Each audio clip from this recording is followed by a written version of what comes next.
No meio da jornada, uma encruzilhada apareceu. Dois caminhos se estendem, mas só um é o meu. A larga estrada brilha, tentador e fácil de andar, mas ouço uma voz suave me chamar. Entro pela porta estreita, onde poucos vão passar. Caminho justo, sei que é o lugar. Amplo é o caminho que leva à perdição, mas escolho a estrada estreita, rumo à salvação.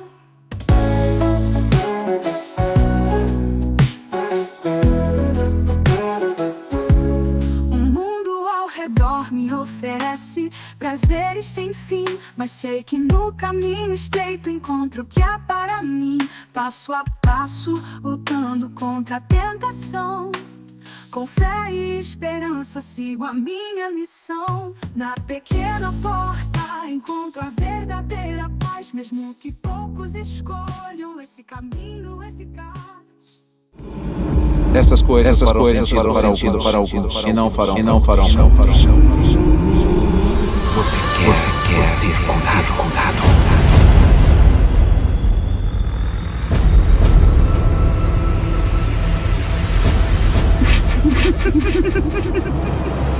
Estamos fazendo vai durar gerações. Não estou me sentindo muito Quem é de alguma Você? Estou aqui para pregar as boas novas do reino de Deus. Eu abri um caminho para as pessoas acessarem esse reino. Neste mundo, ossos ainda vão se partir. Corações ainda vão se partir. Mas no final, a luz vai vencer as trevas. Com a graça de Deus e em nome de Jesus, estamos iniciando mais uma transmissão ao vivo aqui no canal O Caminho Estreito. Tema da pregação de hoje: figuras de linguagem usadas na Bíblia, identifique e compreenda os recursos linguísticos. Esta é a parte 1. Sejam muito bem-vindos, meus amados irmãos. A Bíblia é um conjunto de 66 livros inspirados, cujos textos são ricos e diversificados, contemplando uma variedade de recursos linguísticos e literários. Esses recursos são utilizados para transmitir mensagens de forma mais rica, enfática, destacada, profunda, ilustrada e por vezes simbólica, alegórica. São usados também para fazer paralelismos, comparações, antagonismo, enriquecendo assim a comunicação. Alguns recursos estilísticos são empregados para expressar um discurso de forma poética, adequando-o ao formato de hino, provérbio, cântico, salmo, entre outros. De modo geral, as figuras de linguagem ou estilo são empregadas para valorizar um texto, de forma que seu conteúdo seja comunicado com uma linguagem mais expressiva. Então, é importante, meus irmãos, que a gente entenda e saiba identificar pelo menos os principais recursos linguísticos, as figuras de linguagem mais comumente utilizadas na Bíblia, porque isso vai fazer com que a gente compreenda melhor os textos bíblicos, a mensagem que está sendo passada, transmitida. Não é legal se a gente lê tudo da mesma forma, entendeu? É diferente, às vezes nós nos deparamos com um texto em forma de um hino, de um poema, às vezes a gente se depara com metáforas, com uma mensagem, com uma linguagem mais alegórica, como acontece muitas vezes nas profecias. Então é importante que a gente saiba identificar, reconhecer, de modo que fique mais fácil a compreensão, que a gente tenha uma compreensão maior e melhor. Então vamos lá, eu vou fazer de uma forma que todos possam compreender. Se alguém tiver dúvida, pode fazer perguntas aí no chat. Podemos citar alguns dos principais recursos linguísticos encontrados nos textos bíblicos. São muitos, tá? A gente vai tentar abordar 6. Esta é a parte 1 do nosso estudo e nós faremos outras partes. O primeiro que nós vamos falar é sobre a metáfora. Metáfora é uma figura de linguagem que consiste em uma comparação implícita entre dois elementos que, em princípio, não têm relação direta entre si, mas que compartilham uma característica ou qualidade em comum. Na metáfora, uma palavra ou expressão é aplicada a um objeto ou ação ao qual ela não se aplica literalmente, com o objetivo de sugerir uma semelhança ou criar uma imagem mais vívida. Eu já vou trazer um conceito simplificado. Então, se alguém não entendeu, não se preocupa. A gente vai trazer um conceito mais simples e também vários exemplos. Aí, com certeza, todos vão poder compreender. Ao contrário do simile, que utiliza palavras conectivas como, quando ou assim como, para fazer uma comparação explícita, a metáfora faz a comparação de maneira direta, sem o uso dessas palavras. Isso cria uma fusão de conceitos que pode enriquecer a linguagem, proporcionando novas maneiras de ver e entender o que está sendo transmitido. Qual o conceito simplificado de metáfora? Podemos dizer que a comparação implícita entre duas coisas diferentes, onde uma coisa é descrita como se fosse outra. Agora acho que ficou mais fácil, né?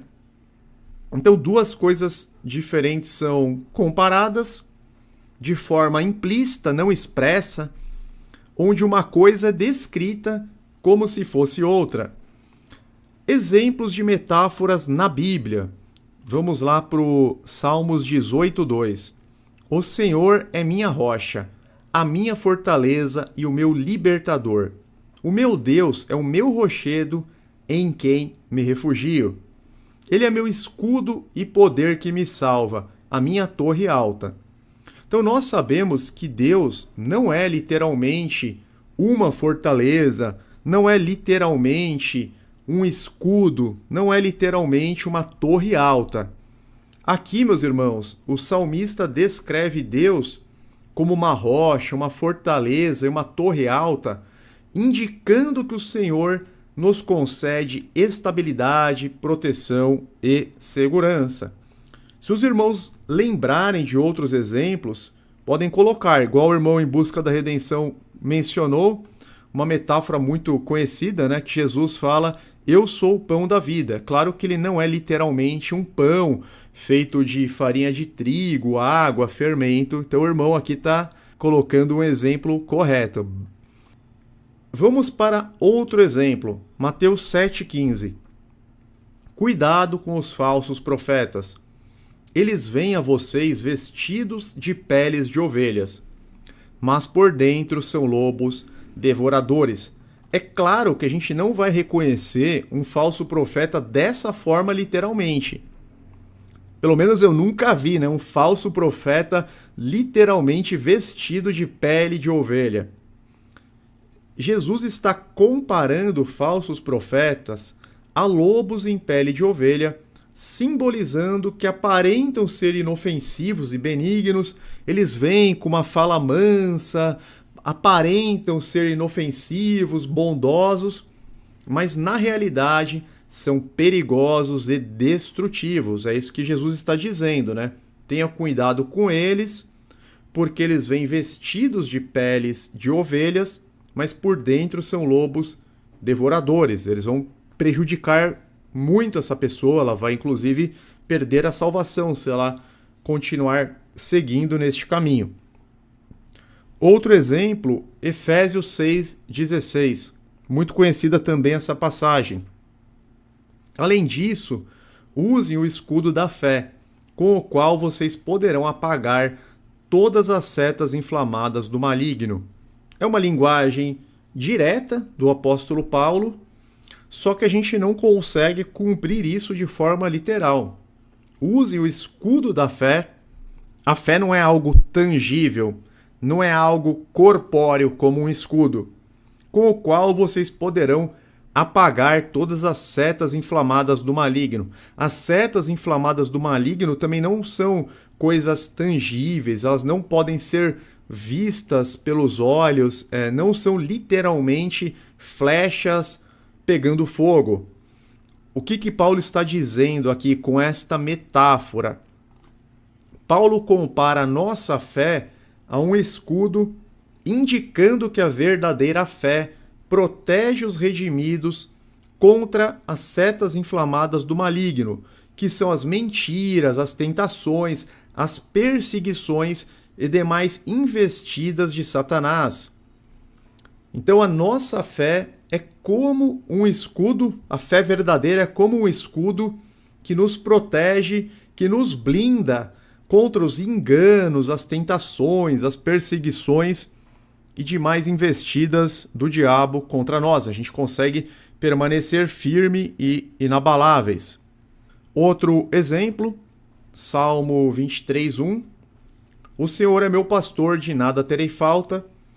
Nesta metáfora, o salmista compara a Deus a um pastor que cuida de suas ovelhas, simbolizando a direção, o zelo e a proteção constante do Senhor em favor daqueles que fazem parte do seu povo. É claro que Deus não é literalmente um pastor de ovelhas, mas o salmista está fazendo esta comparação porque Deus ele cuida, ele protege, ele dá a direção para o seu povo, como o pastor faz com as ovelhas que são frágeis, que precisam de um líder, né, de alguém para conduzi-las, de modo que elas não pereçam. Outra passagem, Mateus 5,14. Jesus falando para os discípulos: vocês são a luz do mundo. Não se pode esconder uma cidade construída sobre um monte. Jesus compara seus seguidores à luz do mundo, indicando que eles devem ser exemplos práticos de boas obras, justiça e verdade, iluminando o caminho das demais pessoas com as suas vidas transformadas por Cristo e levando adiante o Evangelho.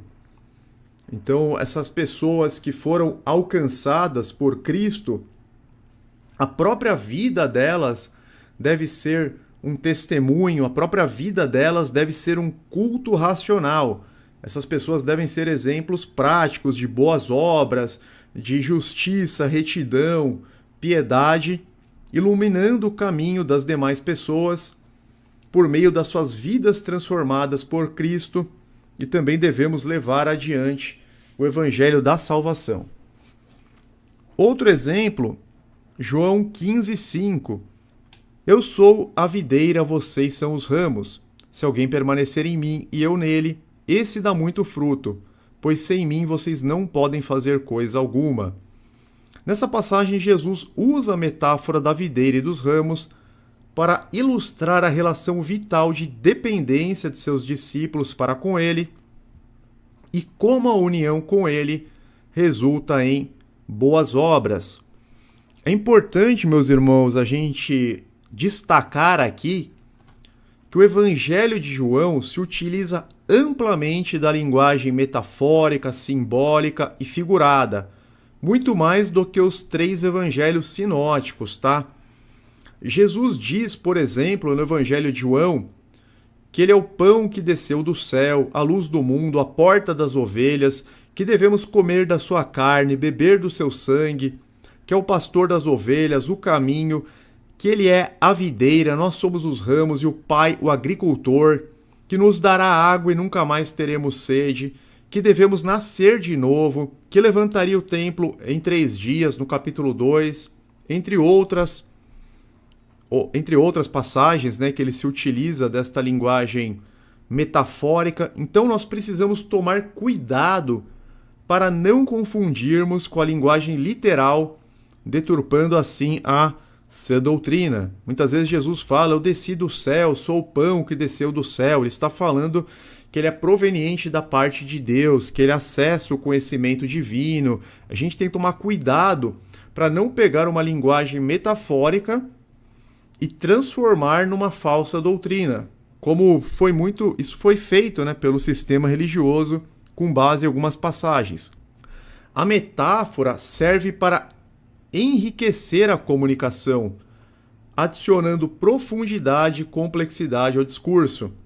Ela pode ajudar a expressar ideias abstratas ou complexas de uma maneira mais concreta e compreensível, evocar emoções e imagens vívidas e tornar a linguagem mais poética e expressiva também. As metáforas são amplamente usadas na literatura, poesia, retórica e até mesmo na linguagem cotidiana.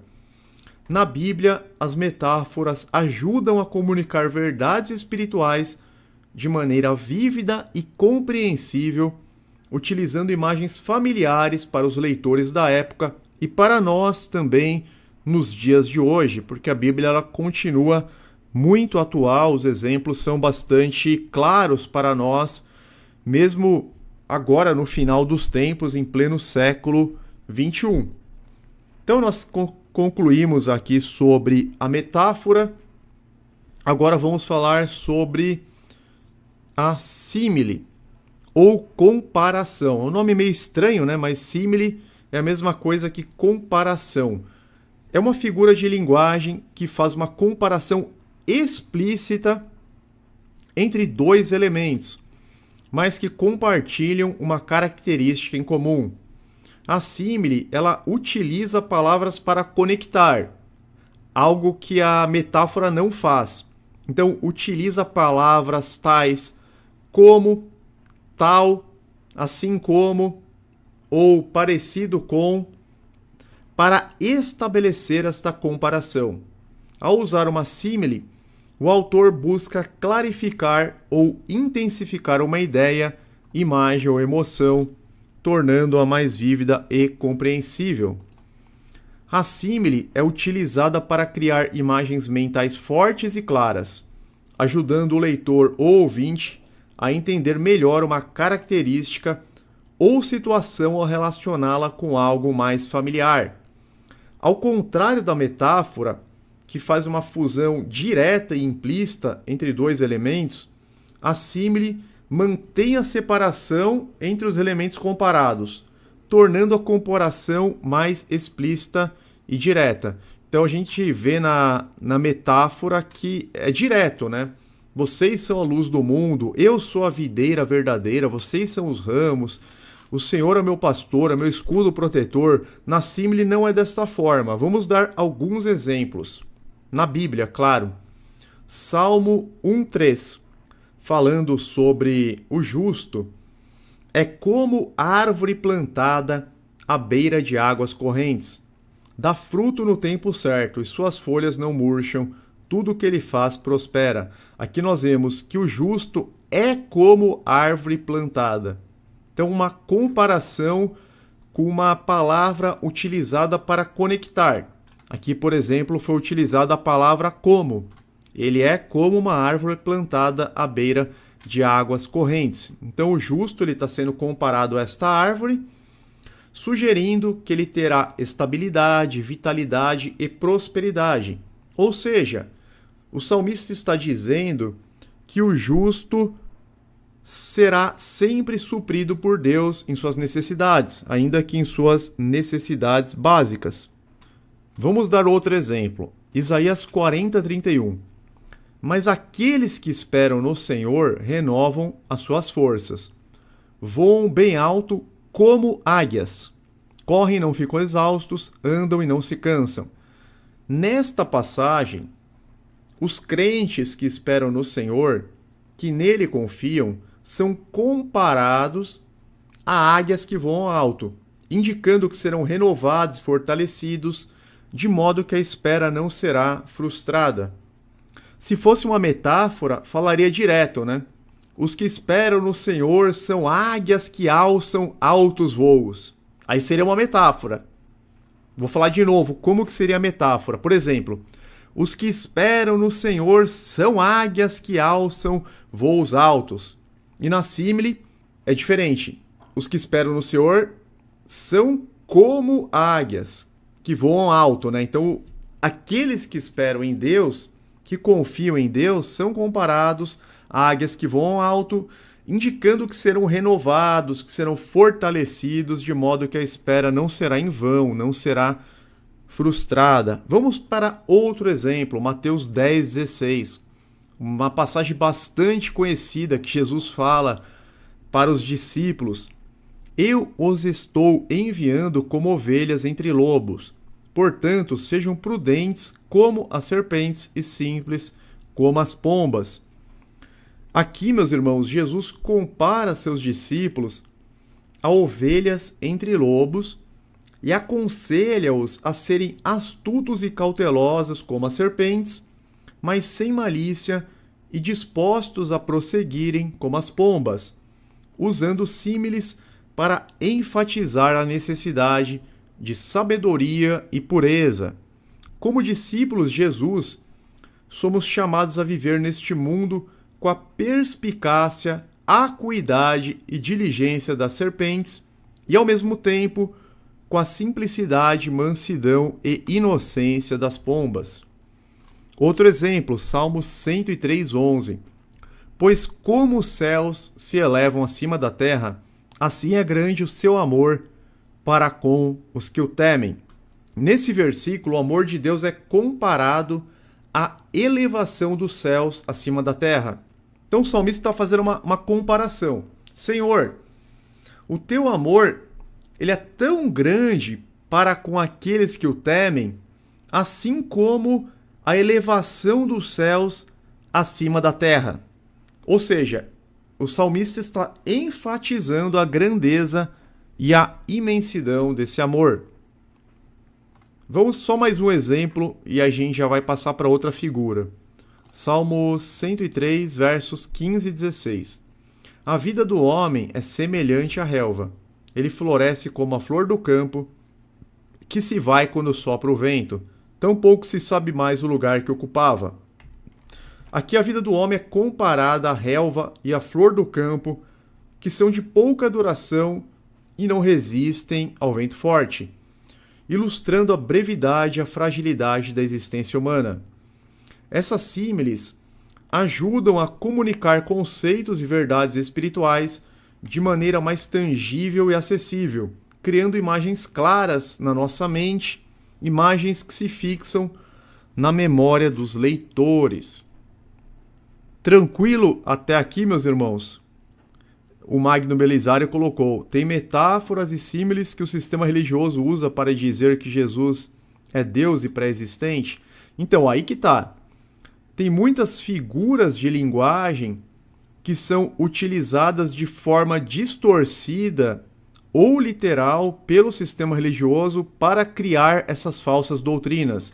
Por isso é importante a gente identificar e compreender. Por exemplo, uma que é muito famosa: façamos o homem a nossa imagem e semelhança. Ao sistema religioso fala: olha, tá vendo? Deus estava aqui com Jesus, façamos o homem. Aí outros falam: não, Deus estava falando com os anjos. Todo o exército de anjos estava presente. Mas, na verdade, Moisés, que escreveu o livro de Gênesis, apenas está se utilizando do recurso do plural majestático ou plural de modéstia, que não vai dar tempo de falar hoje. Mas vocês podem perceber, por exemplo, esse plural majestático, ele é muito comum em línguas de origem semítica. Na língua hebraica, na língua árabe, é muito comum. Só que o que acontece? Pastores mal intencionados ou ignorantes no sentido técnico da palavra acabam trazendo uma interpretação totalmente equivocada. Lucas Ferraz: ninguém subiu ao céu senão o que desceu do céu, o Filho do Homem que está no céu. Ninguém acessou o conhecimento divino, o conhecimento da palavra de Deus no nível de Jesus. Por isso que naquele momento Jesus estava na terra, conversando com Nicodemos, mas ele afirma que ele está no céu. Pode ver que no final termina assim: ninguém subiu ao céu, senão o que desceu do céu, o Filho do Homem que está no céu. Jesus estava dizendo para Nicodemos que naquele momento presente ele estava no céu, ou seja, ele tinha o acesso à sabedoria divina, ao conhecimento. É nesse sentido, e Nicodemos ele não estava conseguindo compreender, porque o pensamento dele não estava elevado para o alto como estava do Senhor Jesus. Depois, a Bíblia fala que nós também estamos assentados nos lugares celestiais. Então, só para pegar essa passagem, Efésios 2:6. Efésios 2:6, Deus nos ressuscitou com Cristo e com ele nos fez assentar nos lugares celestiais em Cristo Jesus. De forma figurada, nós já estamos, a Bíblia afirma que nós já estamos assentados nos lugares celestiais. A Bíblia fala também que o batismo de João era do céu. Jesus pergunta, né, o batismo de João era do céu ou dos homens? E é claro que era do céu, ou seja, era proveniente da parte de Deus, da vontade de Deus. O irmão Paulo Santiago complementou, né? Jesus falava não as palavras dele, mas as palavras de Deus que está nos céus. Então ninguém jamais acessou esse nível de conhecimento celestial como Jesus acessou, nesse sentido. O problema é que essas linguagens muitas vezes figuradas, às vezes até mesmo alegóricas, o que acontece? Elas são interpretadas equivocadamente, de forma literal, e acaba se criando uma falsa doutrina que não tem na Bíblia, que não tem nas Sagradas Escrituras, no Antigo Testamento. Por exemplo, o Antigo Testamento tem 39 livros inspirados.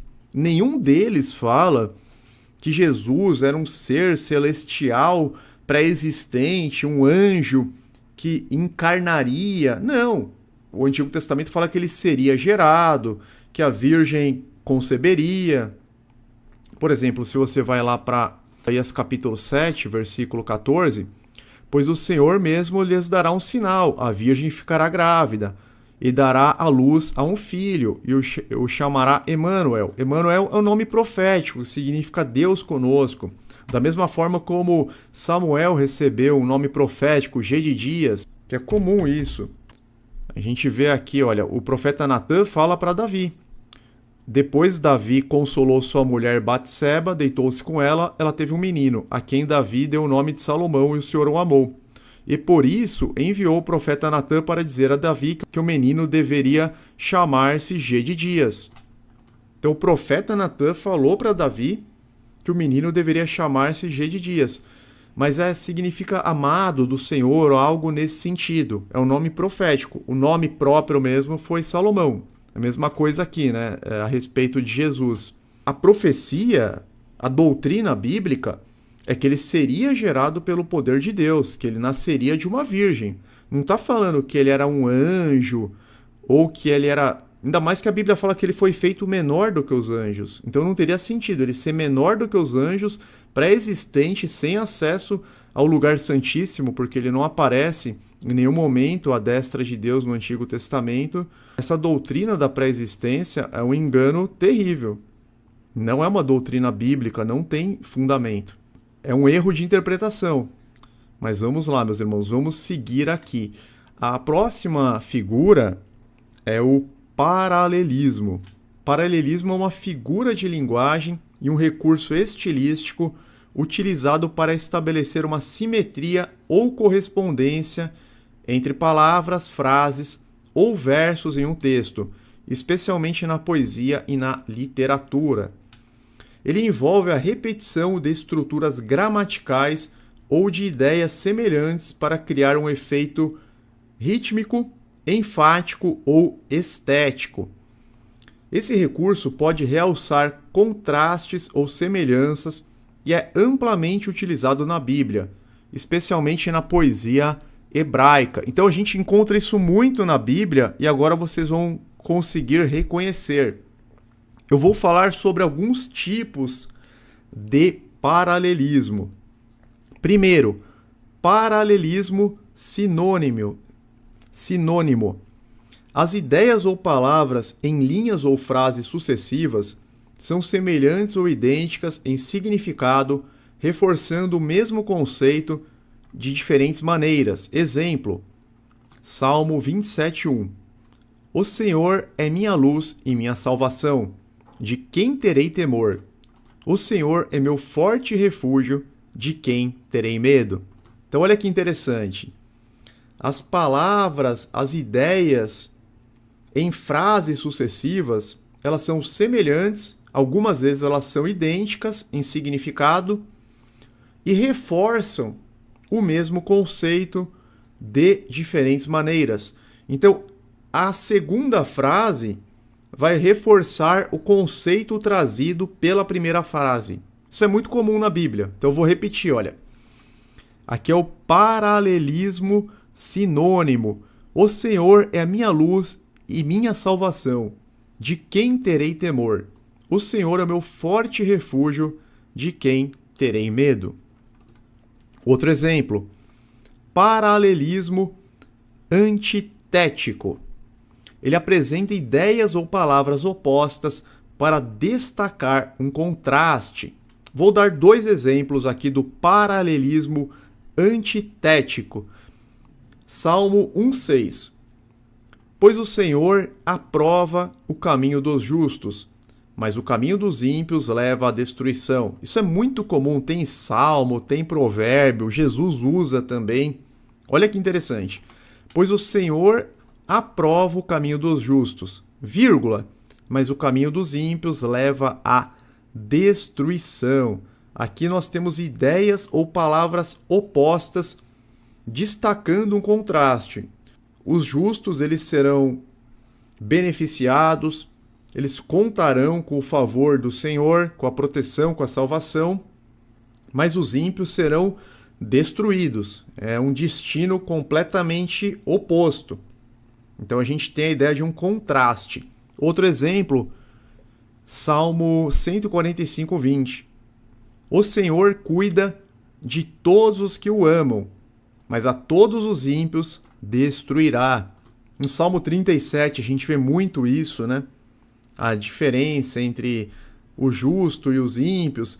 Os justos herdarão a terra, mas os ímpios serão arrancados. Tem outro tipo de paralelismo também, que é o paralelismo sintético ou desenvolvido.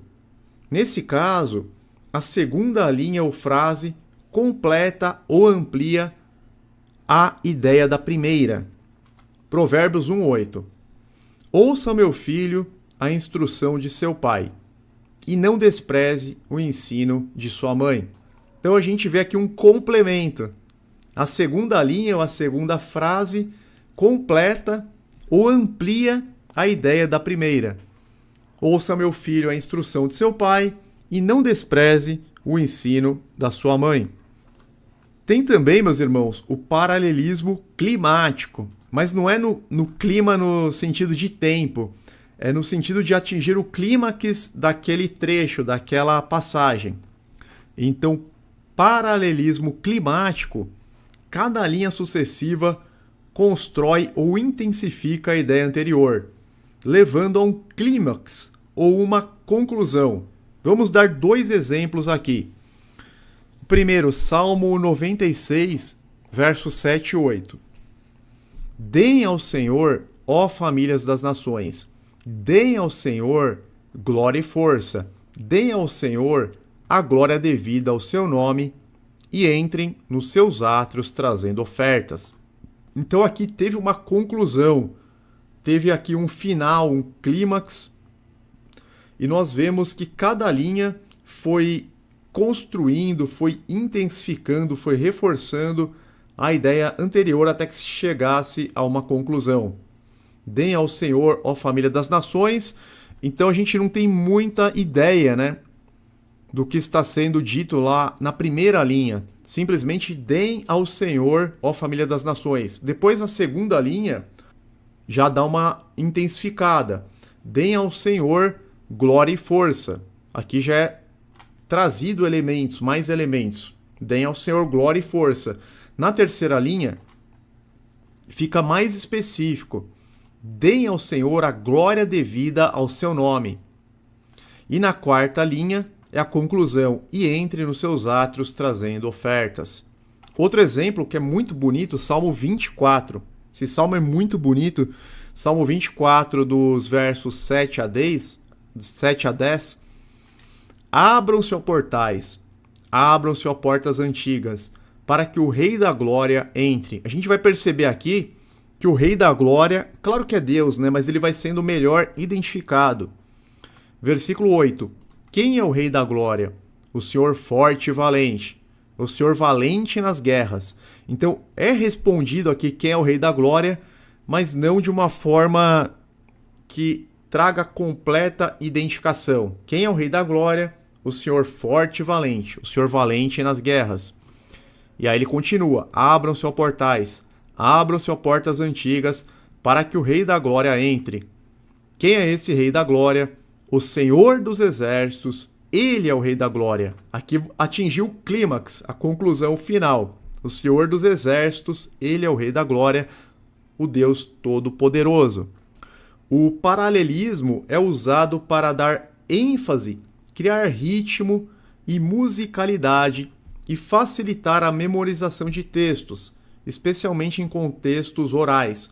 Na Bíblia, o paralelismo é uma característica distintiva da poesia hebraica encontrada nos Salmos, Provérbios e nos Profetas. Ele ajuda a reforçar e aprofundar a mensagem teológica ou moral, tornando os textos mais impactantes e compreensíveis. É bem interessante, né? E a gente se depara a todo tempo com esse recurso quando nós estamos principalmente lendo Salmos, Provérbios. Agora eu quero trazer para vocês o recurso da alegoria. A alegoria ela é muito utilizada em profecias, no livro de Daniel, no livro de Apocalipse. A alegoria também ela é muito utilizada no Evangelho de João.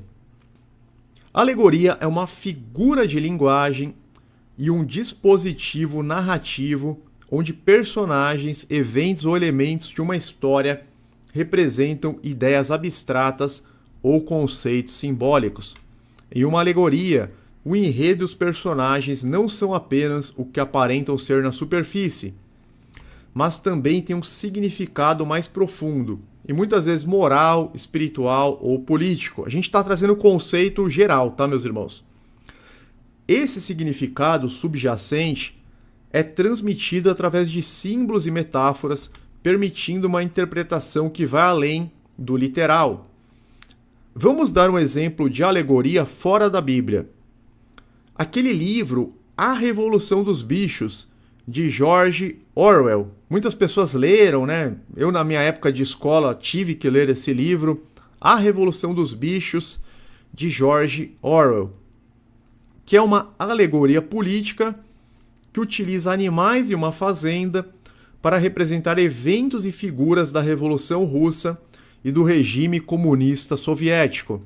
Então aquele livro, ele trata do regime comunista soviético, utilizando-se de animais e uma fazenda e todos os eventos que vão acontecendo, e tem os porcos que lideram, que acabam subjugando aqueles animais, e é tudo uma alegoria, no caso, né, uma alegoria política, mas de repente uma criança que está lendo aquele livro, ela nem percebe que é uma alegoria política. A pessoa ela pode até ler aquilo de forma literal e ficar só com a parte literal, mas o significado é muito além da literal. O Irmão em Busca da Redenção colocou: o próprio sonho do faraó na época de José foi uma alegoria. Exatamente, o sonho de faraó que José interpretou, das vacas gordas, depois das vacas magras, aquilo era uma alegoria. As vacas gordas representando 7 anos de fartura, as vacas magras representando 7 anos de fome. Então aquilo, de fato, muito bem colocado, Irmão em Busca da Redenção, é uma alegoria que não adiantava o faraó ficar com aquela interpretação literal, ele precisava da interpretação mais profunda. Só para concluir o conceito, podemos dizer que uma alegoria é um dos estilos de figuras de linguagem de uso retórico e que produz uma virtualização do real significado, não se atendo apenas no sentido literal da obra, mas se aprofundando em outros sentidos. Na Bíblia, Jesus frequentemente usava parábolas que continham elementos alegóricos, onde pessoas e eventos representavam lições espirituais ou morais mais amplas. Por exemplo, a parábola do semeador, lá em Mateus 13, do 3 ao 9, utiliza a semente e os diferentes tipos de solo para representar a palavra de Deus e as diversas respostas das pessoas a ela. Então, na parábola do semeador, o semeador é o pregador, o evangelista, a pessoa que está portando a mensagem do evangelho. As sementes representam a palavra de Deus. Os diversos tipos de solo são os diversos tipos de pessoa, né? Tem pessoas que são comparáveis ao solo rochoso, de modo que aquela planta ela não consegue criar semente. Tem pessoas que são comparáveis ao solo espinhoso, a planta acaba sendo sufocada pelos espinhos. E tem pessoas que são comparáveis ao bom solo e produzem 30 por 1, 60 por 1 e 100 por 1. Mas também é algo alegórico que os discípulos eles tinham dificuldade, né, para compreender. Então Jesus ele precisava explicar. Tem vários exemplos de alegoria na Bíblia. A parábola do rico e do Lázaro é uma alegoria. O rico representa o povo judeu, que era detentor das promessas, da linhagem humana do Messias, das promessas feitas a Abraão, Isaac, Jacó. Deles era a Torá, os profetas, eles eram o povo de Deus. Ou seja, o rico ele tinha tudo, todas as bênçãos espirituais. E o Lázaro, que não é um nome próprio na parábola, significa Deus socorreu, representando os gentios, porque os gentios eles queriam comer das migalhas que caíam da mesa do rico. Lembra aquela mulher fenícia, se eu não me engano, que ela fala para Jesus que os cachorrinhos comem das migalhas que caem da mesa de seus donos? A parábola do rico e do Lázaro é uma alegoria. O rico, que representava os israelitas, os detentores das promessas, das bênçãos celestiais, eles recusam o Messias de modo que acaba ficando sem nada. E o Lázaro, que aceita, ele sim vai para o seio de Abraão, ou seja, ele se torna um filho de Abraão pela fé. Por isso que a gente vê o Lázaro no seio de Abraão. Não tem nada a ver com céu, paraíso, não é nada disso que a alegoria está tratando. A gente tem na série Luz na Escuridão a explicação exata sobre essa parábola. Os 5 irmãos do rico representam as 5 seitas judaicas da época, os fariseus, os saduceus, os essênios, os zelotes, os herodianos. Então a gente tem o significado de cada coisa naquela parábola. Ok, meus irmãos? Em Ezequiel 37, o profeta tem uma visão de um vale cheio de ossos secos que tornam a viver, simbolizando a restauração de Israel. Então nós sabemos que aqueles ossos secos que vão recebendo tendões, carne, pele, fôlego de vida, que formam um exército, tudo aquilo está representando, está simbolizando a restauração de Israel. A igreja, por exemplo, a verdadeira igreja, ela é descrita por vezes como a noiva de Cristo, em Efésios 5, Apocalipse 21, simbolizando o relacionamento íntimo e comprometido entre Cristo e a igreja. Vamos citar outros exemplos de alegorias na Bíblia. Isaías 5, do 1 ao 7, tem aquela canção da vinha, que é basicamente uma parábola encontrada no Antigo Testamento. O próprio Deus propõe esta parábola.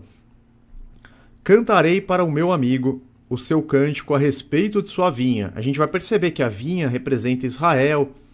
Meu amigo tinha uma vinha na encosta de uma fértil colina. Ele cavou a terra, tirou as pedras e plantou as melhores videiras. Construiu uma torre de sentinela e também fez um tanque de prensar uvas. Ele esperava que desse uvas boas, mas só deu uvas azedas. Agora, habitantes de Jerusalém e homens de Judá, julguem entre mim e a minha vinha. Que mais se poderia fazer por ela que eu não tenha feito? Então, por que só produziu uvas azedas quando eu esperava uvas boas. Pois eu lhes digo que vou fazer com a minha vinha. Derrubarei sua cerca para que ela seja transformada em pasto. Derrubarei seu muro para que seja pisoteada. Farei dela um terreno baldio. Não será podada nem capinada. Espinheiros e ervas daninhas crescerão nela. Também ordenarei às nuvens que não derramem chuva sobre ela. Pois bem, a vinha do Senhor dos Exércitos é a nação de Israel, e os homens de Judá são a plantação que ele amava. Ele esperava justiça, mas houve derramamento de sangue. Esperava retidão, mas ouviu gritos de aflição. Então Deus está fazendo aqui trazendo uma mensagem alegórica. A vinha representando a nação de Israel.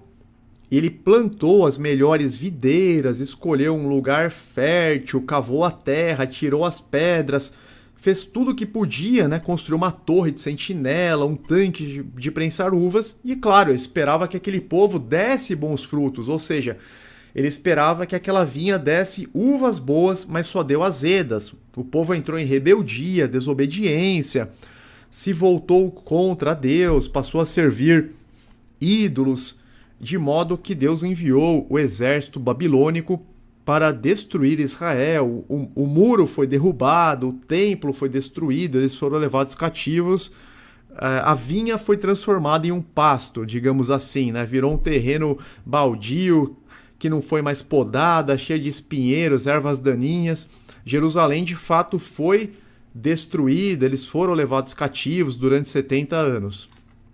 Então, nessa alegoria, o profeta Isaías compara Israel a uma vinha que Deus, o dono da vinha, plantou e cuidou, esperando bons frutos, mas a vinha, ao invés disso, só produziu frutos ruins. A alegoria critica Israel por sua infidelidade e injustiça, apesar da bondade de Deus. Outro exemplo de alegoria, tem muito no livro de Apocalipse. É claro que a gente não vai citar todos porque não daria tempo. Mas uma passagem bem conhecida, Apocalipse 12, do 1 ao 6. Apareceu no céu um sinal extraordinário, uma mulher vestida de sol, com a lua debaixo dos seus pés e uma coroa de 12 estrelas sobre a cabeça. Ela estava grávida e gritava de dor, pois estava para dar à luz. Então apareceu no céu outro sinal, um enorme dragão vermelho, com 7 cabeças e 10 chifres, tendo sobre as cabeças 7 coroas. Sua cauda arrastou consigo 1/3 das estrelas do céu, lançando-as na terra. O dragão colocou-se diante da mulher que estava para dar à luz, para devorar o seu filho no momento em que nascesse. Ela deu à luz a um filho, um homem que governará todas as nações com cetro de ferro. Seu filho foi arrebatado para junto de Deus e de seu trono. A mulher fugiu para o deserto, para um lugar que lhe havia sido preparado por Deus, para que ali a sustentassem durante 1260 dias. Então, a princípio, parece ser muito complicado de compreender toda essa mensagem, todos os elementos contidos na mensagem, porque é bastante carregada de alegoria. Mas, o que nós temos que fazer? Nós temos que nos utilizar das chaves bíblicas, porque nenhuma profecia comporta particular interpretação. Ninguém pode dar a interpretação que quer, que acha melhor. Ninguém pode falar, eu sigo a corrente da denominação tal. Não, a gente tem que usar os elementos que a própria Bíblia nos fornece para fazermos a interpretação. Essa passagem usa a alegoria da mulher, do dragão e do filho para representar a luta entre o povo de Deus e as forças do mal. A mulher vestida de sol é a igreja verdadeira, a noiva de Cristo. O sol representa a justiça de Deus. A lua debaixo de seus pés é o candeeiro da noite, a luz que alumia em lugar escuro, representando a palavra de Deus por meio dos profetas. E nós temos as passagens, né? A gente revela na série Revelando o Apocalipse, nós temos as passagens que justificam cada interpretação. A coroa representa a elevada posição do povo remanescente de Deus em todos os tempos e em todas as suas batalhas contra as forças do mal. O dragão, identificado como Satanás, controla a igreja apostatada e persegue os santos do Altíssimo. Ele levou consigo 1/3 dos anjos do céu, que foram lançados à terra. As 7 cabeças estão relacionadas aos antigos reinos que exerciam domínio mundial, absorvidos pelas conquistas de Roma, incluindo as 4 divisões da Grécia. Então são os 4 reinos, mas sabendo que a Grécia contempla 4 divisões que foram absorvidos pelas conquistas de Roma. E os 10 chifres são os 10 reinos que surgiram da queda e desintegração de Roma pagã, as 10 divisões. O filho que governará com cetro de ferro é uma referência ao nosso Senhor Jesus Cristo. Os 1260 dias no deserto correspondem aos 1260 anos da grande tribulação pela qual passou a igreja. Então nós vemos aqui uma linguagem essencialmente alegórica, mas nós temos condições de trazer a interpretação com base naquilo que a palavra de Deus nos fornece e também com base em fatos históricos. Por isso que a visão historicista é a visão correta sobre as profecias, sobre o Apocalipse, sobre a escatologia em geral.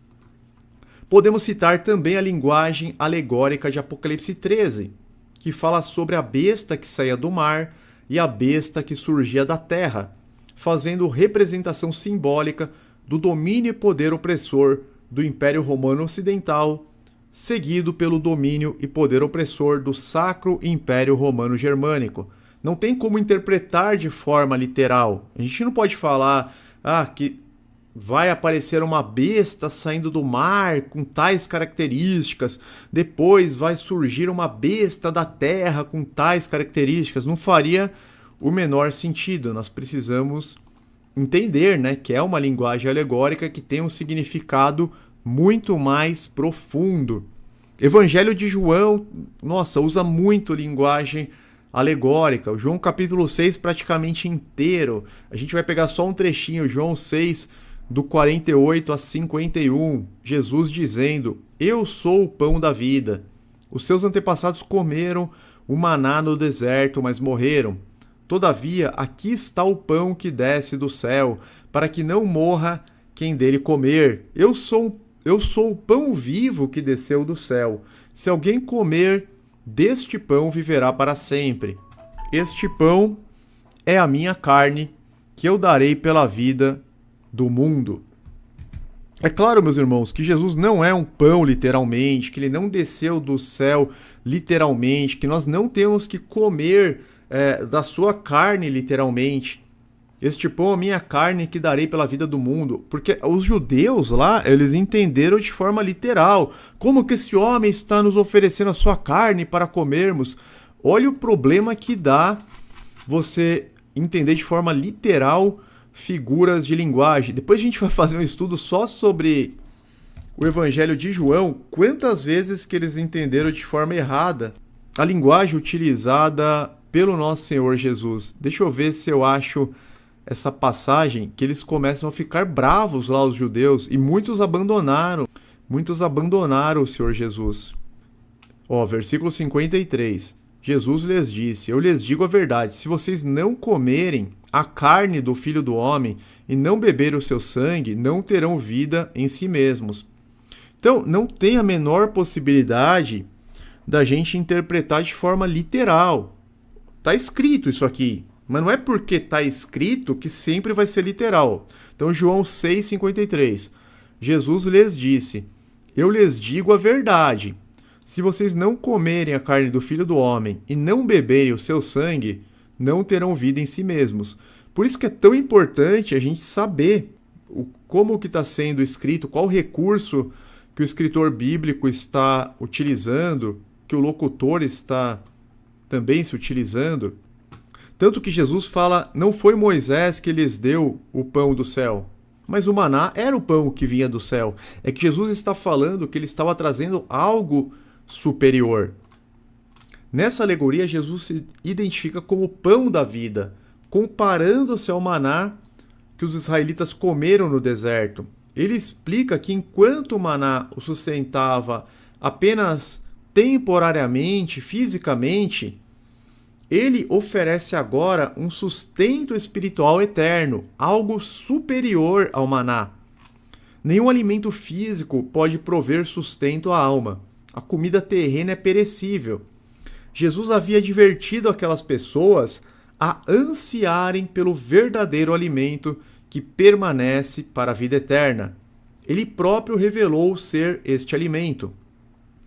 A alegoria enfatiza que aqueles que, entre aspas, comerem do pão da vida, ou seja, aqueles que crerem em Cristo, se alimentarem de suas palavras, se fizerem participantes de seu sofrimento, aqueles que se tornarem seus seguidores, receberão a vida eterna.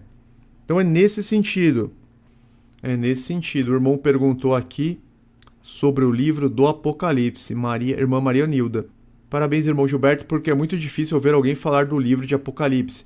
Nós temos a série completa, né? Na aba playlist do canal, para quem é novo, é muito importante, que é novo no canal e pode estar estranhando algumas coisas. Tem a série Luz na Escuridão, que vai trazer muitos ensinamentos que são omitidos ou que são pregados de forma incorreta pelo sistema religioso. Então é fundamental que os irmãos assistam a série Luz na Escuridão, que no momento tem 12 lives, mas a gente pretende acrescentar outras. E também a série, é a última aqui da playlist, a série Revelando o Apocalipse. Já é uma série maior, são 28 lives, mas quem começa a assistir não quer parar mais. Tem irmãos que já falaram que perderam a conta de quantas vezes assistiram essa série.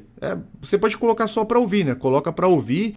Tem muitas atividades que dá para fazer enquanto a gente ouve. Às vezes tá pegando trânsito, né? Tem irmãos que pegam muito trânsito, dirigem muito, ou andam de ônibus, metrô, longas distâncias, dá para ouvir várias.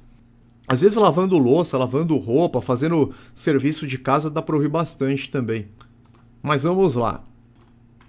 Então, quando Jesus fala que ele é o pão da vida, que ele é o pão que desce do céu, para que não morra quem dele comer, ele está falando nesse sentido, né? Que nenhum alimento físico pode prover sustento à alma, que a comida terrena ela é perecível, tanto que no começo ele fala não trabalhem pela comida que perece, no próprio capítulo 6 de João, no 27. Não trabalhem pela comida que se estraga, mas pela comida que permanece para a vida eterna, a qual o Filho do Homem lhes dará. É claro que ele não está falando literalmente de uma comida, só que eles não estavam compreendendo este tipo de linguagem, por isso que é importante que a gente compreenda. Podemos citar também Daniel capítulo 7, quando fala das 4 bestas ou dos 4 animais. Então, Daniel, capítulo 7, dos versículos 2 a 7, fala dos 4 reinos. Nesta alegoria, os 4 animais representam 4 grandes impérios. O leão com as asas de águia é associado ao Império Babilônico, o urso ao Império Medo-Persa, o leopardo com 4 asas e 4 cabeças ao Império Grego, e o 4º animal aterrorizante com dentes de ferro ao Império Romano. A gente tem uma pregação só sobre Daniel 7 no canal que vai explicar cada um dos detalhes, das características desses animais. Mas é claro que está sendo falado sobre 4 reinos e não sobre 4 bestas, sobre 4 monstros, literalmente. Esses reinos são descritos com características de animais selvagens para simbolizar sua força, domínio, imponência e natureza predatória. Afinal, esses reinos dominaram o mundo durante um tempo. Outro exemplo de linguagem alegórica, na visão de Daniel 8, versos 3 a 8, nós temos mais uma alegoria. O carneiro com 2 chifres representa os impérios da Média e da Pérsia, com a Pérsia se tornando mais relevante, porque tem um chifre que se torna maior. Significa que a Pérsia está se tornando mais forte. Enquanto que o bode peludo com um chifre grande representa o Império Grego. E o chifre grande é mais especificamente Alexandre o Grande. O ataque do bode ao carneiro simboliza a conquista dos persas pelos gregos. O chifre quebrado do bode e a subsequente aparição de 4 chifres menores simbolizam a divisão do Império Grego após a morte de Alexandre o Grande, mas que essas 4 divisões não teriam o mesmo poder do Império Unificado. Então aqui é mais uma alegoria que nós vemos em Daniel 8. Os livros de Daniel, João e Apocalipse são muito ricos em alegorias e simbolismos. A alegoria permite que os escritores e oradores transmitam mensagens complexas e muitas vezes sensíveis de maneira mais acessível e impactante. Ela pode ser usada para ensinar, persuadir, criticar ou explorar temas complexos, sem abordar diretamente as questões sensíveis, mas fazendo referência a elas. Por que muitas profecias na Bíblia utilizam linguagem alegórica, especialmente em Daniel, em Apocalipse? E também nos outros livros, né? Isaías também se utiliza, o próprio Senhor Jesus se utiliza no discurso escatológico. Nós podemos citar alguns motivos para isso. Item 1. Em contextos de perseguição, a linguagem alegórica pode servir como uma forma de comunicação codificada. Apenas aqueles familiarizados com a palavra, apenas aqueles familiarizados com os símbolos e contextos bíblicos entenderiam a mensagem completa, protegendo tanto os mensageiros quanto os destinatários das profecias. Então, é uma linguagem que ela só vai chegar aos verdadeiros adoradores, aqueles que têm muito interesse pela palavra de Deus, por saber, né? Quando a pessoa ela quer muito aquilo, ela busca aquilo, ela vai obter ela vai conseguir receber aquele significado. Por mais simples que a pessoa seja, Deus vai colocá-la no caminho da verdade. Deus vai colocá-la, ela não vai se deparar com falsos mestres. Ainda que ela possa se deparar com falsos mestres no começo da jornada, ela vai chegar à verdadeira igreja de Deus e ela vai receber a verdade. Então a verdade está acessível para todos, especialmente aos pequeninos, porque a eles foi dado, né, os mistérios, foi dado compreender os mistérios do reino de Deus. O item 1 seria essa explicação. O item 2, a linguagem alegórica permite a comunicação de verdades espirituais complexas de maneira acessível, ainda que no momento da transmissão não seja totalmente compreendida. Nem todas as verdades divinas são imediatamente claras ou compreensíveis. Algumas são seladas para que sejam compreendidas no tempo certo pelo povo de Deus. A alegoria permite que as verdades proféticas sejam reveladas progressivamente. Na medida em que eventos históricos se desenrolam, as interpretações das alegorias podem se tornar ainda mais claras, permitindo um entendimento mais completo ao longo do tempo. Então, a gente vê no livro de Daniel, por exemplo, tem um momento que Deus fala, sela essas palavras. Não adiantava ele buscar toda a compreensão daquilo, porque aquilo demoraria muito. E no Apocalipse é o contrário, né? Apocalipse 22:10, então me disse, o anjo falando para o apóstolo João, então me disse, não cele as palavras da profecia deste livro, pois o tempo está próximo. A partir do século I, já estavam acontecendo coisas relacionadas a toda a revelação trazida pelo anjo do Senhor Jesus no livro de Apocalipse. Então o apóstolo João ele tinha que levar adiante aquelas palavras, ele não podia simplesmente selar, porque o tempo estava próximo, aquilo já estava entrando em cumprimento ao longo do tempo. Por isso que a visão historicista é a correta, é a única correta, né? E Daniel 12:9 a gente vê, ele respondeu, o anjo para Daniel, siga o seu caminho, Daniel, pois as palavras estão seladas e lacradas até o tempo do fim. Então, a profecia de Daniel 12, que nós decodificamos completamente aqui no canal, tem a série também Profeta Daniel. Deixa eu pegar aqui para quem é novo, né? Então, na playlist, tem uma playlist que chama Profeta Daniel. E nós temos aqui a interpretação da profecia de Daniel 12, que fala bem-aventurado o que chega até 1335 dias. Mas na época, Daniel ele não teve esse entendimento. É bem complicado se você para pensar, sem os elementos que nós temos hoje, não daria, né? Porque ele fala o seguinte, no versículo 11: a partir do momento em que for abolido o sacrifício diário e for colocado o sacrilégio terrível, haverá 1290 dias. Feliz aquele que esperar e alcançar o fim dos 1335 dias. Então Daniel não entendeu, né? O que são esses 1290 dias? Depois o anjo fala 1335 dias. E aí o anjo falou, olha Daniel, siga seu caminho, você descansará, siga o seu caminho, pois as palavras estão seladas e lacradas até o tempo do fim. Então agora nós temos condições de entender o que significa isso, porque a gente sabe, né, pelo começo do capítulo, que é algo mais para o final dos tempos. Muitos dos que dormem do pó da terra acordarão, uns para a vida eterna, outros para a vergonha e para o desprezo eterno. Então algo relacionado ao final dos tempos, aqui fala do dia do Senhor, da volta de Jesus. Hoje nós temos elementos para compreender esta mensagem alegórica e nós trouxemos aqui. Quem não assistiu pode assistir amanhã, tá aqui. Profecia de Daniel 12, tá na playlist. Mas vamos lá, vamos seguir.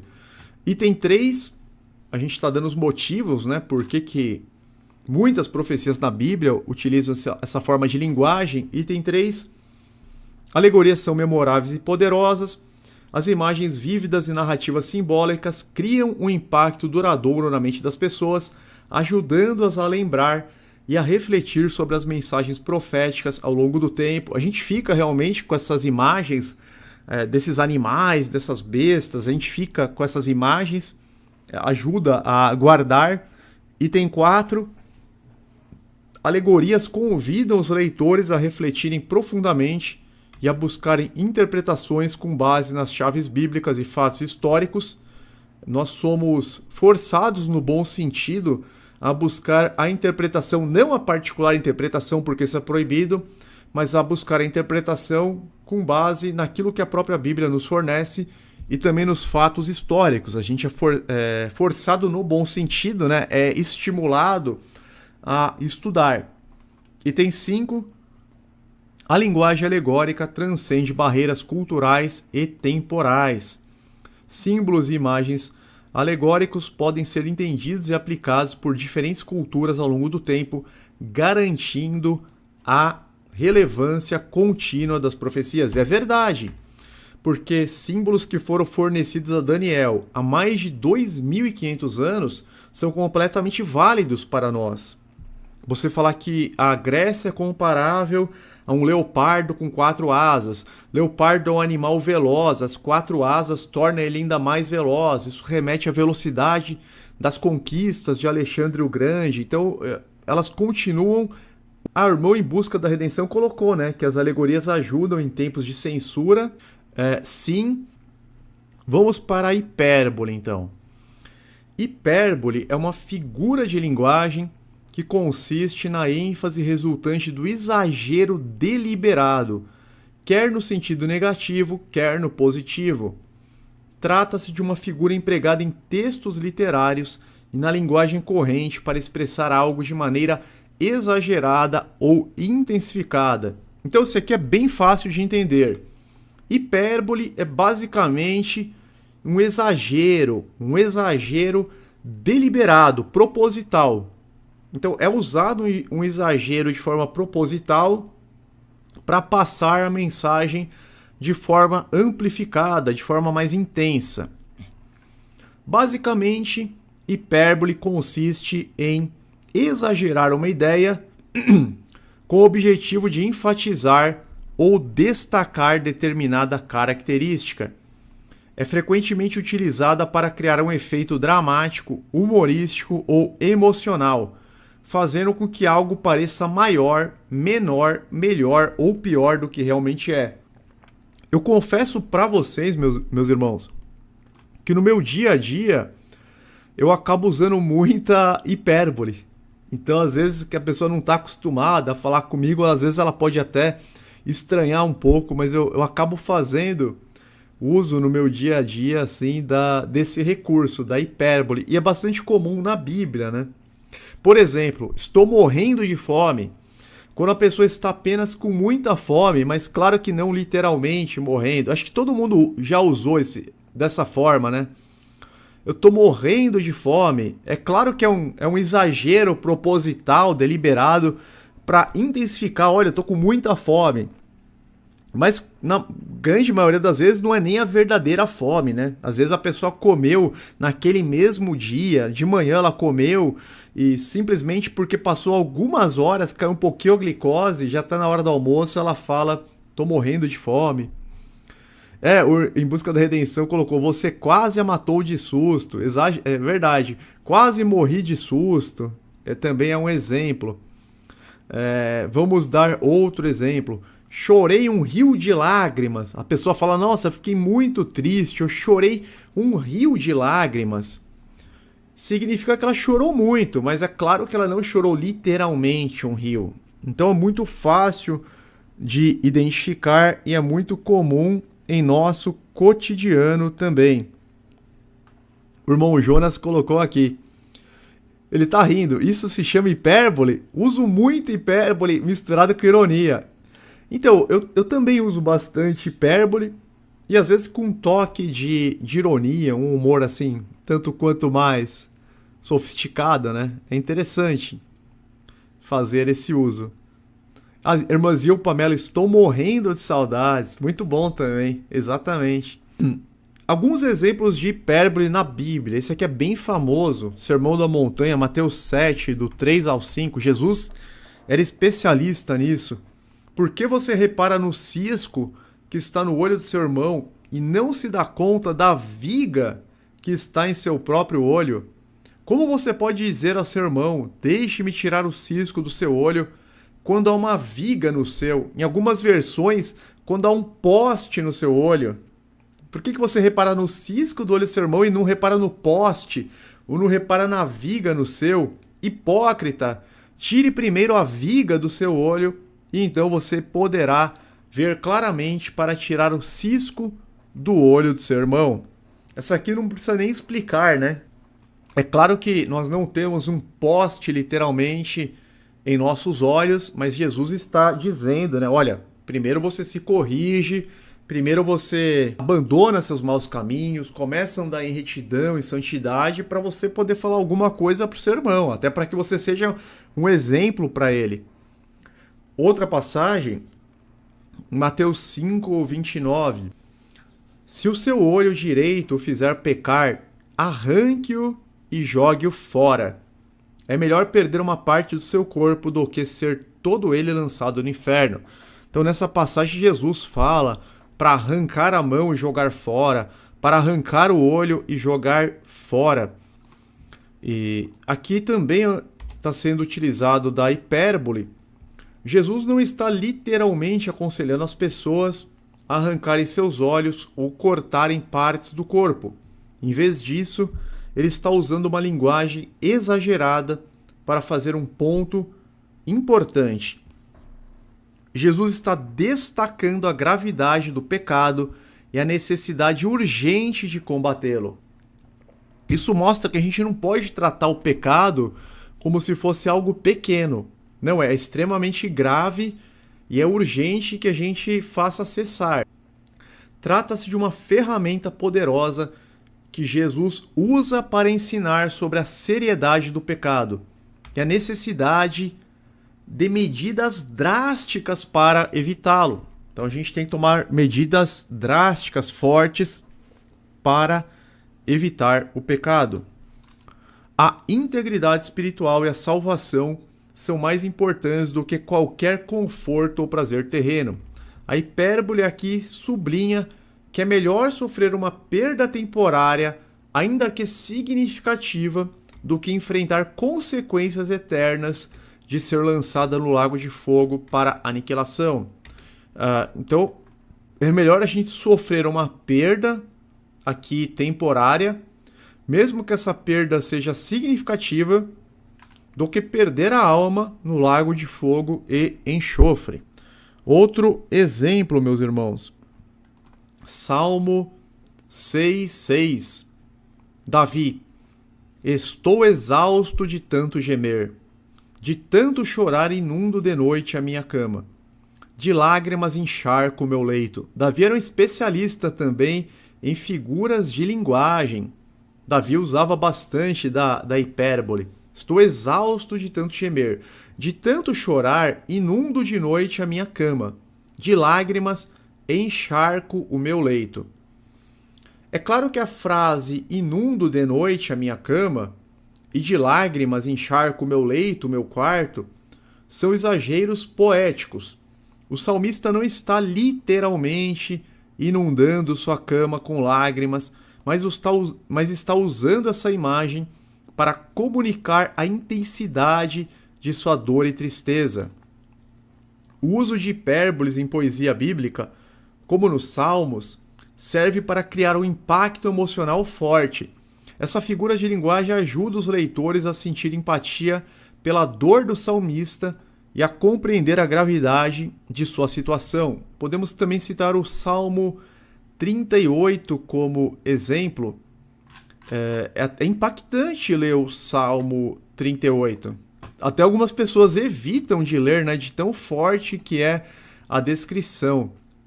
Vou ler alguns versos aqui. Salmo 38:2. Pois as tuas flechas me atravessaram e a tua mão me atingiu. Por causa de tua ira, todo o meu corpo está doente. Não há saúde nos meus ossos por causa do meu pecado. As minhas culpas me afogam, são como um fardo pesado e insuportável. Minhas feridas cheiram mal e supuram por causa da minha insensatez. Então ele usa aqui também metáforas, ele usa aqui hipérbole, ele usa de exagero, usa de comparações também. Estou ardendo em febre, todo o meu corpo está doente, sinto-me muito fraco, totalmente esmagado, meu coração geme de angústia. Então aqui você vê ele usando metáforas juntamente com hipérbole. Você pode usar mais de uma figura em um texto, em um poema, em uma mensagem, uma narrativa.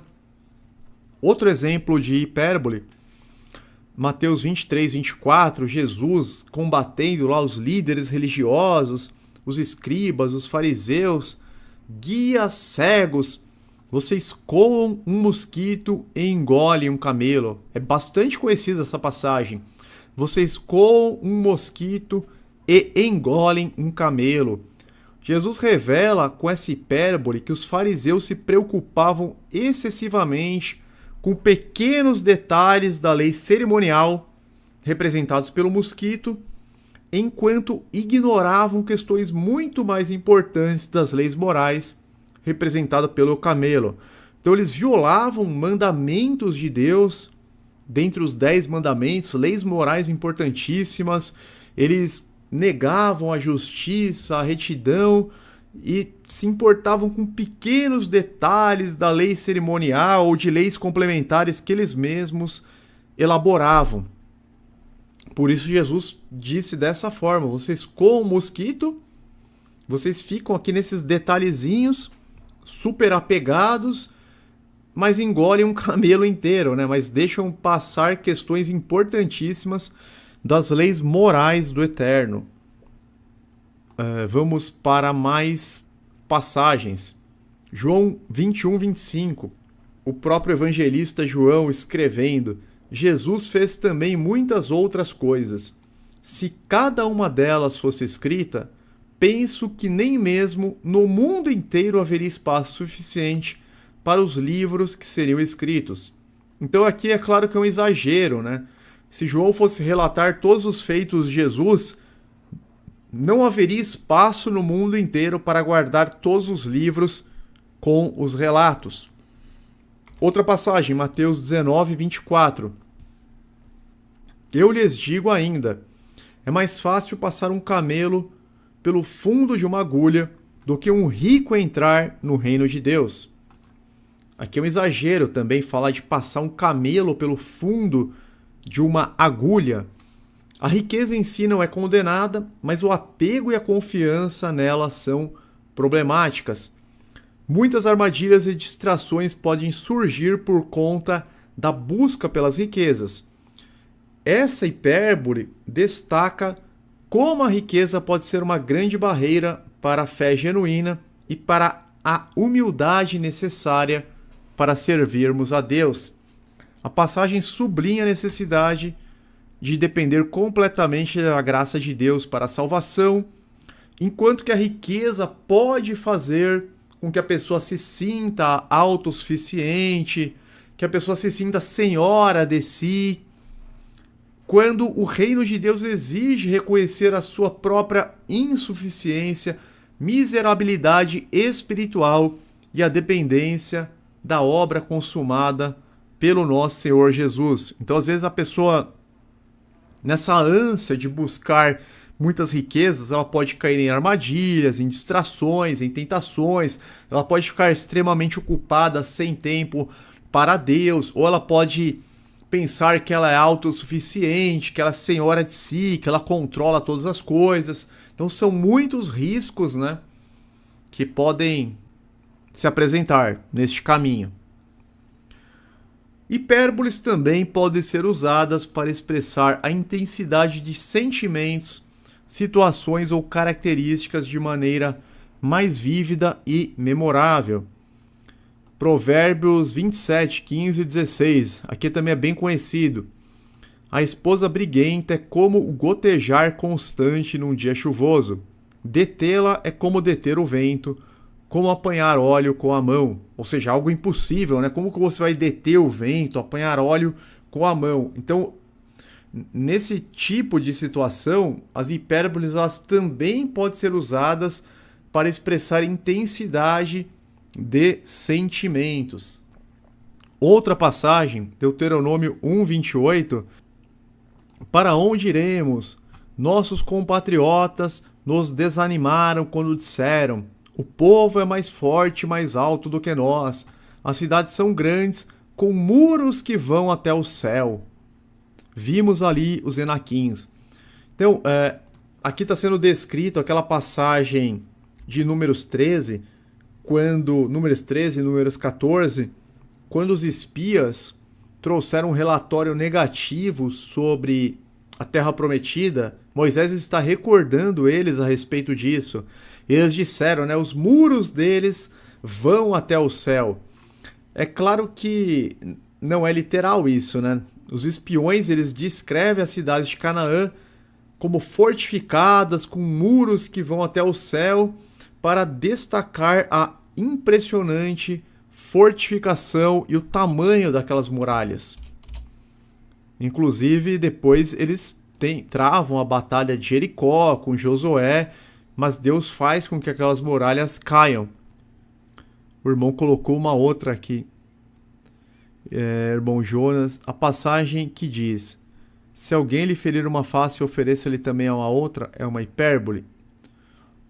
Não seria uma hipérbole. Hipérbole é mais a noção de exagero mesmo, né? É mais a noção de um exagero proposital. Entendo que não se enquadraria nesse caso. Vamos lá. Outro exemplo, Êxodo 8:17. Assim fizeram, e quando Arão estendeu a mão, e com a vara feriu o pó da terra, surgiram piolhos nos homens e nos animais. Todo o pó de terra do Egito transformou-se em piolhos. Não, peraí, deixa eu ler certo. Todo o pó de toda a terra do Egito transformou-se em piolhos. Isso aqui é um claro exagero, meus irmãos. Porque imagina, você pega o Egito inteiro, cada partícula de pó de toda a terra do Egito, não foi exatamente isso, né? A expressão todo o pó de toda a terra do Egito transformou-se em piolhos é uma hipérbole usada para enfatizar a vasta quantidade de piolhos que infestou o Egito. Não é que todo o pó virou piolho, não tinha mais terra no Egito. só tinha piolho. Não é exatamente isso. O que está sendo dito é que surgiu uma vasta quantidade de piolhos que infestou todo o Egito. Então a gente não pode pegar totalmente aqui de forma literal. Tem muitas pessoas que falam, não, mas está escrito tal coisa. Calma. O que está escrito muitas vezes não é a primeira coisa que a gente tem que considerar, tá? Porque tem versículos isolados que você pega. Se você pega um versículo isolado, fica sem sentido aquilo. Tem uma parte em Jeremias que Deus fala que nunca pediu holocaustos, sacrifícios. Vocês lembram dessa passagem?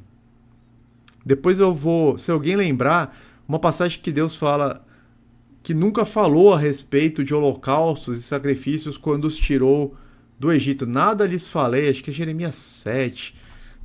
Nada quando os tirei do Egito. Deixa eu ver se eu acho esse versículo. Jeremias 7, 22. Então, se você pega o versículo meio que fora do contexto, se você não entende por que está sendo escrito dessa forma, você cria uma falsa doutrina. Olha que interessante. Cadê? Não, é Jeremias 7, eu cliquei em 22. Jeremias 7, 22. Imagina pegar essa passagem aqui, vou até dar um zoom, ampliar.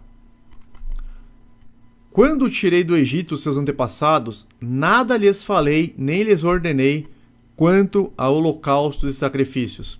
Então, a pessoa que pega isso aqui, sem entender a figura de linguagem, sem entender o contexto, o que ela vai falar? Não, então, aquele Deus que estava lá no Egito, né, tirando eles do Egito no deserto, não era o mesmo Deus da época de Jeremias?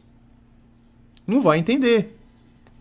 Tá, porque está escrito literalmente isso. Você pode ir no hebraico, na linguagem original, em qualquer versão, vai estar escrito isso. Quando tirei do Egito seus antepassados, nada lhes falei, nem lhes ordenei quanto ao holocaustos e sacrifícios. Sendo que Deus deu ordens expressas. Você vê em Êxodo, você vê em Levítico, muito bem detalhado em Levítico.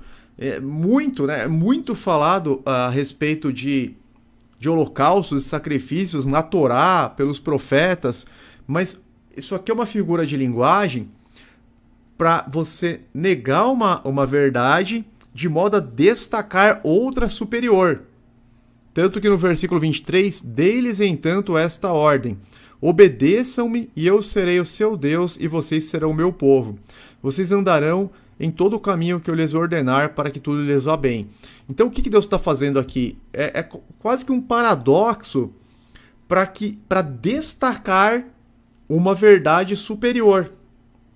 Mas também é verdade que Deus lhes ordenou fazer holocaustos, sacrifícios, mas a gente compreende que não adiantava eles fazerem esses sacrifícios e andar em desobediência. Isso é muito claro no Salmo 51, que Davi fala, olha, Senhor, se adiantasse, né, eu te oferecia sacrifício, mas meu pecado é tão grave que primeiro eu preciso obter o perdão do meu pecado, primeiro eu preciso me corrigir. Por isso que Davi fala,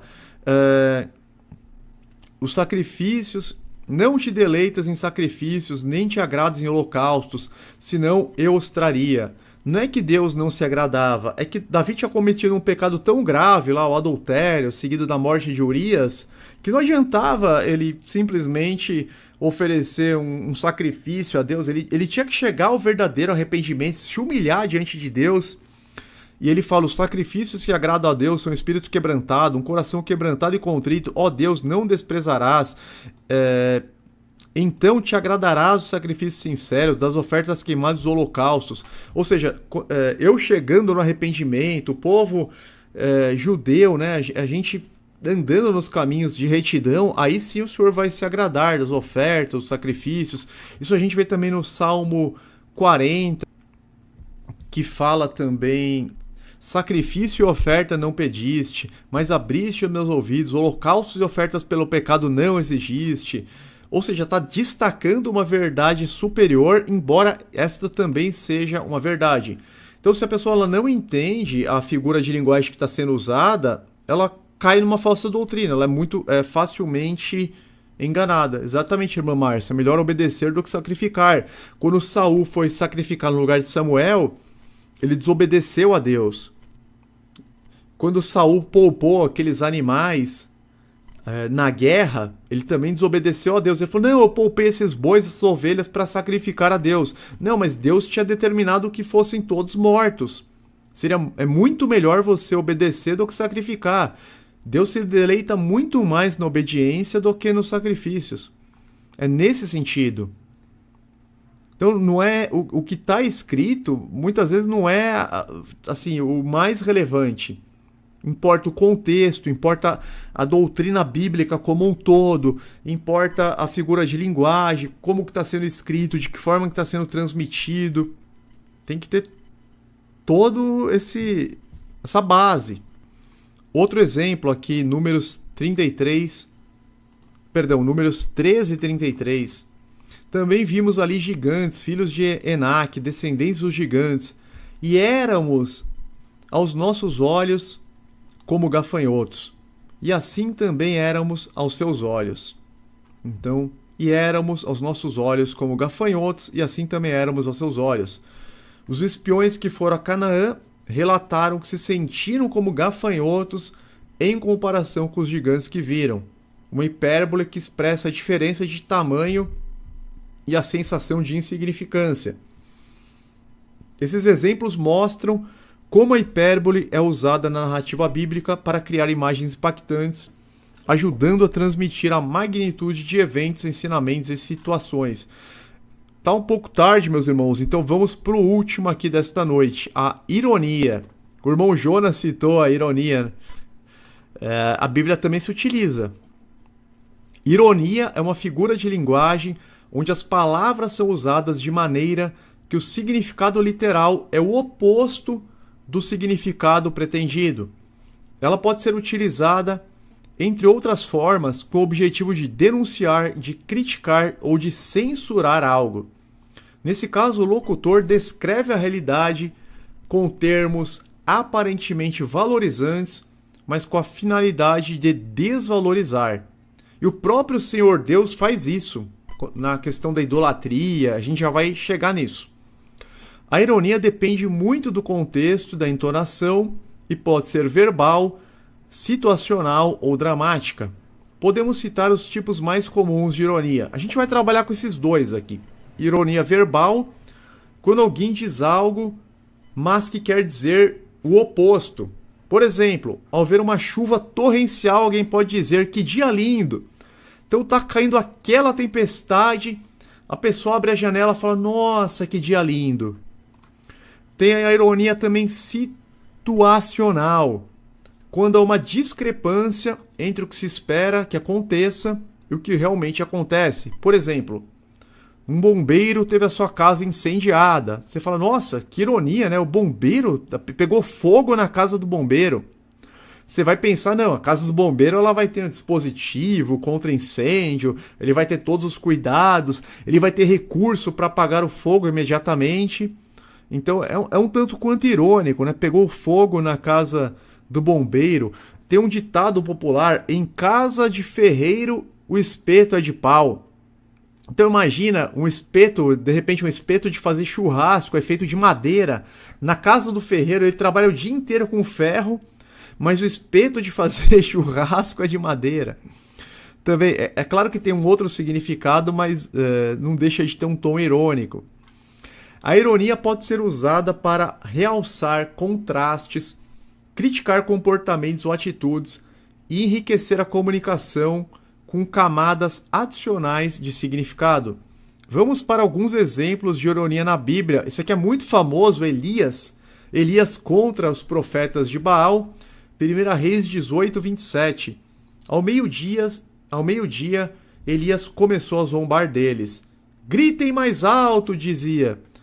Já que ele é um Deus, quem sabe está meditando, ou ocupado, ou viajando. Talvez esteja dormindo e precise ser despertado. E os profetas de Baal gritavam mais alto, né, para ver se despertavam Baal. É claro que Elias estava zombando daqueles profetas de Baal que estavam tentando invocar seu Deus com D minúsculo para consumir aquele holocausto. Ele sugere, ironicamente, que Baal talvez estivesse ocupado com outras tarefas ou até dormindo. Imagina um Deus dormindo, destacando a impotência do Deus com D minúsculo em contraste daquele Deus deles, né, em contraste com o verdadeiro Deus com D maiúsculo de Israel. Outro exemplo de ironia, Jó se utilizou com seus amigos. Jó 12:2.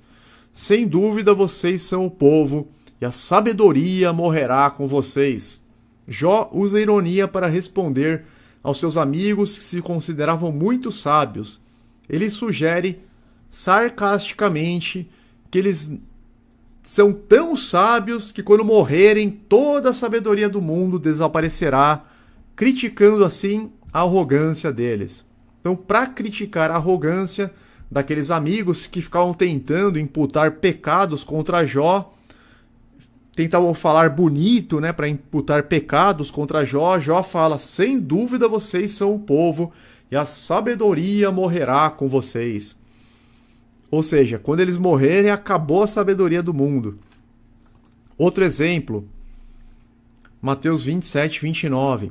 Fizeram uma coroa de espinhos e a colocaram em sua cabeça. Puseram uma vara em sua mão direita e ajoelharam-se diante dele. Zombavam: salve, rei dos judeus. Os soldados romanos estavam zombando de Jesus ao fingirem homenageá-lo como rei, colocando uma coroa de espinhos em sua cabeça e se ajoelhando diante dele. A ironia está em que, embora eles estejam ridicularizando Jesus, ele é de fato o verdadeiro rei dos judeus e de toda a humanidade. Todo joelho se dobrará diante dele.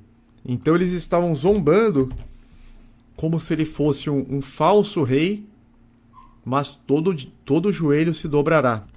Outra passagem, quando aqueles reis Acabe e o rei de Judá querem sair para a guerra, eles chamam vários profetas falsos que dizem que eles vão ganhar. De repente eles chamam Micaías, né? 1 Reis 22, 15 e 16. Quando ele chegou, o rei perguntou: Micaías, devemos ir à guerra contra Ramote Gileade ou não? Ele respondeu: ataque e serás vitorioso, pois o Senhor a entregará nas mãos do rei. O rei lhe disse: quantas vezes devo fazer você jurar que irá me dizer somente a verdade em nome do Senhor? Estava na cara que ele estava falando com um tom irônico. Então Micaías, o profeta, responde ironicamente ao rei Acabe. Ele sabe que o rei apenas quer ouvir o que lhe agrada. Então Micaías dá uma resposta sarcástica que na verdade significa o oposto do que ele aceita. Tanto que no verso 17 ele fala a realidade, né? No verso 17 ele fala sem ironia que eles seriam derrotados. Tem também Juízes 10, 13. Mas vocês me abandonaram. 10, 13 e 14. Mas vocês me abandonaram e prestaram culto a outros deuses. Por isso não os livrarei mais. Clamem aos deuses que vocês escolheram, que eles os livrem na hora do aperto. Então Deus ele está usando de ironia contra o povo, dizendo assim: olha, vocês me abandonaram e prestaram culto a outros deuses. Então faz o seguinte: clamem aos deuses que vocês escolheram, que eles os livrem na hora do aperto. É óbvio, né? Que Deus está ironicamente dizendo aos israelitas que já que eles escolheram deliberadamente adotar outros deuses, em vez dele, que é o Deus verdadeiro, que eles deveriam pedir ajuda a esses deuses falsos, agora que estavam em apuros. A ironia está no fato de que Deus sabe que esses deuses não têm poder algum para salvá-los, ressaltando a tolice da idolatria. E tem um outro exemplo parecido em Isaías 44:19.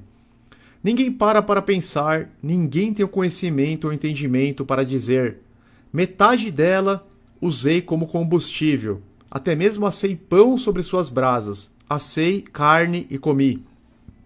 Farei eu algo repugnante com o que sobrou? Iria eu ajoelhar-me diante de um pedaço de madeira? Então Deus aqui está falando, por meio de Isaías, está destacando ironicamente a irracionalidade de criar um ídolo com a mesma madeira que foi usada para cozinhar uma comida. A ideia de alguém adorar o resto de uma lenha que ele mesmo queimou anteriormente ilustra a futilidade e a insensatez da idolatria. Então a gente vê que a ironia ela é bastante útil para passar mensagens de alta relevância. Amós 4:4 também, olha, vão a Betel e ponham-se a pecar, vão a Gilgal e pequem ainda mais. Ofereçam os seus sacrifícios cada manhã, os seus dízimos no terceiro dia. Deus está falando por meio do profeta Amós, está se utilizando de ironia para criticar a hipocrisia dos israelitas. Ele lhes diz sarcasticamente para continuarem com seus rituais religiosos, enquanto persistem pecando, enfatizando a inutilidade de seus sacrifícios sem a devida obediência a Deus. Então Deus está falando, olha, vão lá a Betel e se ponham a pecar, vão a Gilgal, peque ainda mais, mas continua dando dízimo, continua oferecendo o sacrifício da manhã, o sacrifício da tarde, ou seja, não tem valor nenhum isso. E Lucas 12, do 19 ao 20, o último exemplo aqui para a gente finalizar, Jesus contando sobre basicamente aquela parábola do rico insensato. E direi a mim mesmo, você tem grande quantidade de bens armazenados para muitos anos, descanse, coma, beba e alegre-se. Contudo, Deus lhe disse, insensato, essa mesma noite a sua vida lhe será exigida. Então quem ficará com o que você preparou? A parábola do rico insensato contém ironia na ideia de que ele planeja desfrutar de seus bens por muitos e muitos anos, sem perceber que sua vida estava prestes a acabar naquela mesma noite, destacando a futilidade de confiar nas riquezas terrenas.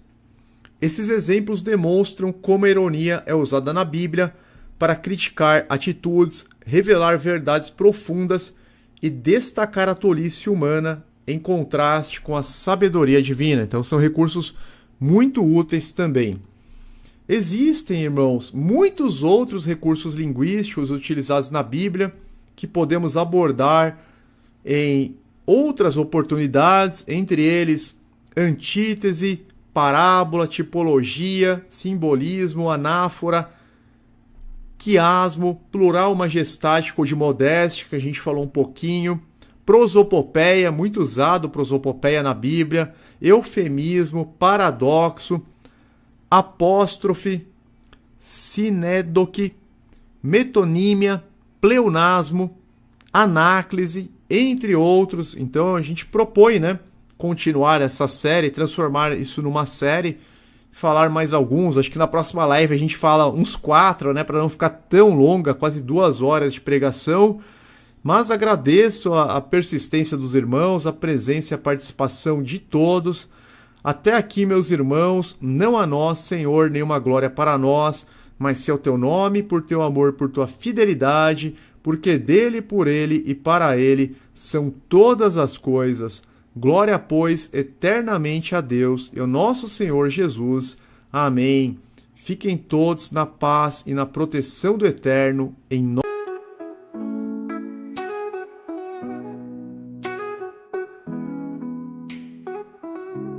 No meio da jornada, uma encruzilhada apareceu. 2 caminhos se estendem, mas só um é o meu. A larga estrada brilha, tentador e fácil de andar, mas ouço uma voz suave me chamar. Entro pela porta estreita, onde poucos vão passar. Caminho justo, sei que é o lugar. Amplo é o caminho que o leva à perdição, mas escolho a estrada estreita, rumo à salvação.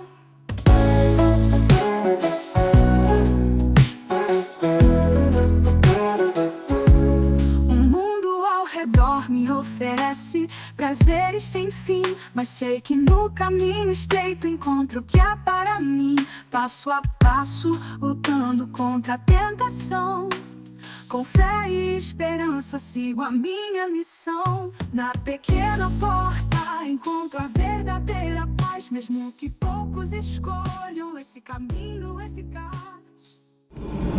Essas coisas farão sentido para alguns e não farão para outros. Você quer ser curado.